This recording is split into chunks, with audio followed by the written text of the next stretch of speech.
Hello friend welcome back my channel. So आज আপোনালোকৰ ওচৰলৈ আন এটি ভিডিঅ' লৈ আনিছো। আজি আমি কেইটামান জিকে ৰিলেটেড কোৱেশ্চন আনসাৰ এই ভিডিঅ'ৰ মাধ্যমে আলোচনা কৰিম। আজি আমি আসাম পুলিচ আৰু আসাম ফৰেষ্ট ডিপাৰ্টমেন্টৰ এক্সামৰ হেল্প হোৱাকে জিকে কেইটামান আলোচনা কৰিম আৰু লগতে আসাম কম্পিটিটিভ এক্সামসমূহৰো হেল্প হোৱাকে এই ভিডিঅ'ৰ মাধ্যমে যিকেইটা কোৱেশ্চন আজি আনসাৰ আমি ডিসকাস কৰিম সেইকেইটা very important।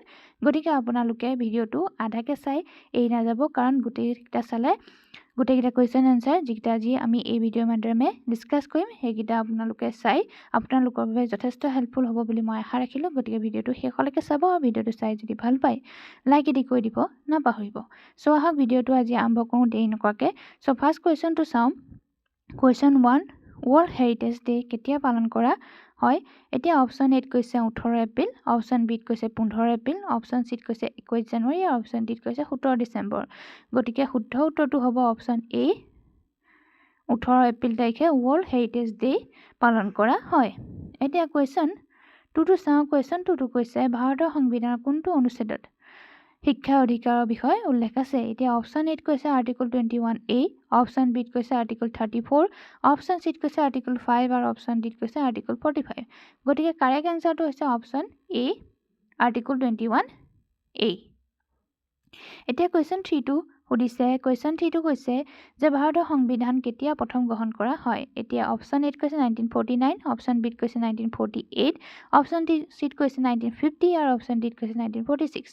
এতিয়া কাৰেক্ট আনসাৰটো হ'ব অপশন এ 1949 তাৰিখে আৰু তাৰিখটো হৈছে সনটো হৈছে 1949 আৰু তাৰিখটো হৈছে 26 নৱেম্বৰ। এতিয়া কোৱেশ্চন 4টো দিছে ভাৰতৰ সংবিধান কেতিয়াবা কাৰ্যকাৰী কৰা হয়? অপশন এত কৈছে 1950, অপশন বিত কৈছে 1948, অপশন সিত কৈছে 1951 আৰু অপশন ডিত কৈছে 1946। গতিকে সনটো হ'ব 1950। গতিকে অপশন এটো কাৰেক্ট হ'ব আৰু তাৰিখটো হ'ব 26 জানুৱাৰী। এতিয়া কোৱেশ্চন 6টো কৈছে ভাৰতৰ সংবিধানৰ কিমান সংখ্যক অধ্যায়ত নাগৰিকত্ব বিষয়ে উল্লেখ আছে? এতিয়া অপশন এত কৈছে পাৰ্ট 1, অপশন বি কৈছে পাৰ্ট 4, অপশন সিত কৈছে পাৰ্ট 2 আৰু অপশন ডিত কৈছে পাৰ্ট 3। গতিকে কাৰেক্ট আনসাৰটো অপশন সি পাৰ্ট 2। আৰ্টিকল এতিয়া যদি চাওঁ আৰ্টিকল কিমানৰ পৰা কিমানলৈকে কিহত নাগৰিকত্ব বা সিটিজেনশিপ কিমানৰ পৰা কিমানলৈকে আৰ্টিকলত আছে? এতিয়া আৰ্টিকলটো হ'ব 5ৰ পৰা 11ৰ ভিতৰত অনুচ্ছেদ 5ৰ পৰা 11 নম্বৰ অনুচ্ছেদৰ ভিতৰত নাগৰিকত্বৰ বিষয় পাৰ্ট 3ত উল্লেখ পাৰ্ট 2ত উল্লেখ আছে। সিটো কাৰেক্ট হ'ব, পাৰ্ট 2ত উল্লেখ আছে। এতিয়া কোৱেশ্চন 6টো চাওঁ। অসমৰ প্ৰথম জ্ঞানপীঠ বঁটা বিজয়ী কোন আছিল? এতিয়া অপশন এত কৈছে বীৰেন্দ্ৰ কুমাৰ ভট্টাচাৰ্য, অপশন বিত কৈছে লক্ষ্মীনাথ বেজবৰুৱা, অপশন সিত কৈছে বীৰেশ্বৰ বৰুৱা আৰু অপশন ডিত কৈছে ৰঘুনাথ চৌধুৰী। গতিকে শুদ্ধ উত্তৰটো হ'ব অপশন এ বীৰেন্দ্ৰ কুমাৰ ভট্টাচাৰ্য। এতিয়া কোৱেশ্চন 7টো চাওঁ। কোৱেশ্চন 7টো কৈছে পেন কাৰ্ডৰ সম্পূৰ্ণ ৰূপ কি? পেন কাৰ্ডৰ ফুল ফৰ্মটো সোধা হৈছে। এতিয়া অপশন এত কৈছে পাৰ্চনেল একাউণ্ট নম্বৰ, অপশন বিত কৈছে পাৰ্মানেণ্ট এড্ৰেছ নম্বৰ, অপশন সিত কৈছে পাৰ্মানেণ্ট একাউণ্ট নিউ আৰু অপশন ডিত কৈছে পাৰ্মানেণ্ট একাউণ্ট নম্বৰ। গতিকে ইয়াত অপশন ডিটো কাৰেক্ট হ'ব। পেন কাৰ্ডৰ কাৰ্ডটো মানে PANৰ মানে ফুল ফৰ্মটো হৈছে পাৰ্মানেণ্ট একাউণ্ট নম্বৰ। এতিয়া কোৱেশ্চন 8টো চাওঁ। আন্তঃৰাষ্ট্ৰীয় বন দিৱস কেতিয়া পালন কৰা হয়? এতিয়া অপশন এত কৈছে 21 মাৰ্চ, অপশন বিত কৈছে 11 মাৰ্চ, অপশন সিত কৈছে 16 মাৰ্চ আৰু অপশন ডিত কৈছে 23 মাৰ্চ। গতিকে আন্তঃৰাষ্ট্ৰীয় বন দিৱস কেতিয়া পালন কৰা হয়? 21 মাৰ্চ তাৰিখে পালন কৰা হয়। গতিকে অপশন এটো ইয়াত কাৰেক্ট আনসাৰ হ'ব। এতিয়া কোৱেশ্চন 9টো চাওঁ। আন্তঃৰাষ্ট্ৰীয় জলবায়ু দিৱস কেতিয়া পালন কৰা হয়? এতিয়া আন্তঃৰাষ্ট্ৰীয় জলবায়ু দিৱস কেতিয়া পালন কৰা হয়? অপশন দিছে 24 অক্টোবৰ, অপশন বিত কৈছে 16 মাৰ্চ, অপশন সিত কৈছে 26 অক্টোবৰ আৰু অপশন ডিত কৈছে 6 নৱেম্বৰ। গতিকে কাৰেক্ট আনসাৰটো হ'ব অপশন এ 26 অক্টোবৰ তাৰিখে আন্তঃৰাষ্ট্ৰীয় জলবায়ু দিৱস পালন কৰা হয়। এতিয়া কোৱেশ্চন 10টো সুধিছে ৰেণুকা আৰ্দ্ৰভূমি কোন ৰাজ্যত অৱস্থিত? অপশন এত কৈছে বিহাৰ, অপশন বিত কৈছে তামিলনাডু, অপশন সিত কৈছে মধ্যপ্ৰদেশ আৰু অপশন ডিত কৈছে হিমাচল প্ৰদেশ। গতিকে কাৰেক্ট আনসাৰটো হৈছে অপশন ডি হিমাচল প্ৰদেশত এই আৰ্দ্ৰভূমিখন অৱস্থিত আছে। এতিয়া কোৱেশ্চন 11 ভাৰতৰ সৰ্বোচ্চ নদী বান্ধটোৰ নাম কি?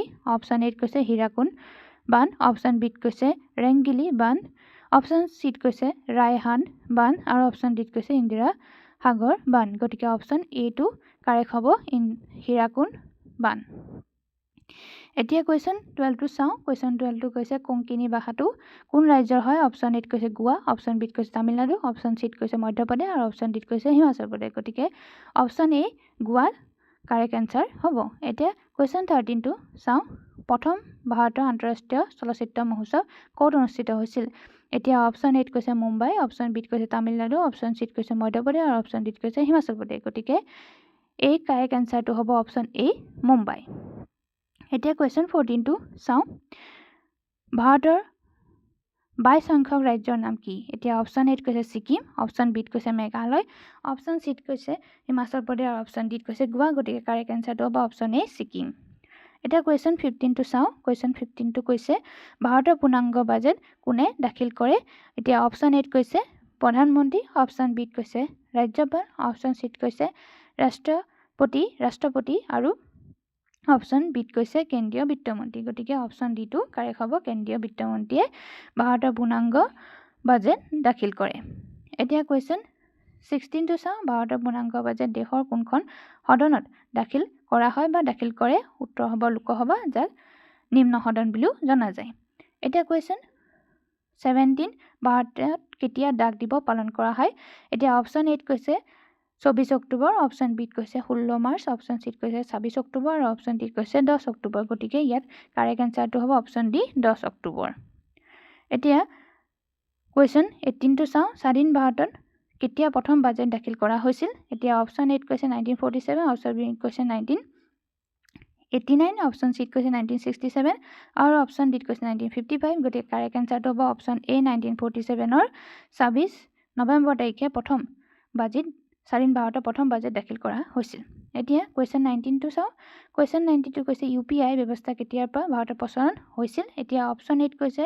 2016 চন অপশ্যন বিত কৈছে 2017 অপশ্যন চিত কৈছে 2015 আৰু অপশ্যন ডিত কৈছে 2014 চনত গতিকে কাৰেক্ট এনচাৰটো হ'ব অপশ্যন এ 2016 চনত এতিয়া কুৱেশ্যন 22টো চাওঁ ভাৰতৰ প্ৰথম প্ৰতিৰক্ষা মন্ত্ৰী কোন আছিল এতিয়া অপশ্যন এত কৈছে বলদেৱ সিং অপশ্যন বিত কৈছে জৱাহৰলাল নেহেৰু অপশ্যন চিত কৈছে চৰ্দাৰ বল্লভভাই পেটেল আৰু অপশ্যন ডিত কৈছে BR আম্বেদকাৰ গতিকে কাৰেক্ট এনচাৰটো হ'ব অপশ্যন এ বলদেৱ সিং তেওঁ ভাৰতৰ প্ৰথম প্ৰতিৰক্ষা মন্ত্ৰী আছিল এতিয়া আজি আমি এই ভিডিঅ'ৰ মাধ্যমে 20টা জিকে ৰিলেটেড কুৱেশ্যন এনচাৰ আজি ডিছকাছ কৰিলোঁ আশা কৰিছোঁ ভিডিঅ'টো আপোনালোকৰ বাবে হেল্পফুল হৈছে আৰু আপোনালোকে চাই ভাল পাইছে আৰু এনেধৰণৰ ভিডিঅ'সমূহ চাই থাকিবলৈ মোৰ এই ভিডিঅ'টো চাই যদি এই পৰ্যন্ত আপোনালোকে ছাবস্ক্ৰাইব কৰা নাই চ' প্লিজ ছাবস্ক্ৰাইব দিছ চেনেল আৰু এনেধৰণৰ ভিডিঅ' মোৰ এই চেনেলত পাই থাকিব গতিকে আজি এই ভিডিঅ'টো চাই কেনেকুৱা পালে কমেণ্টত নিশ্চয় জনাব চ' আজিলৈ ইয়াতে শেষ কৰিছোঁ থেংক ইউ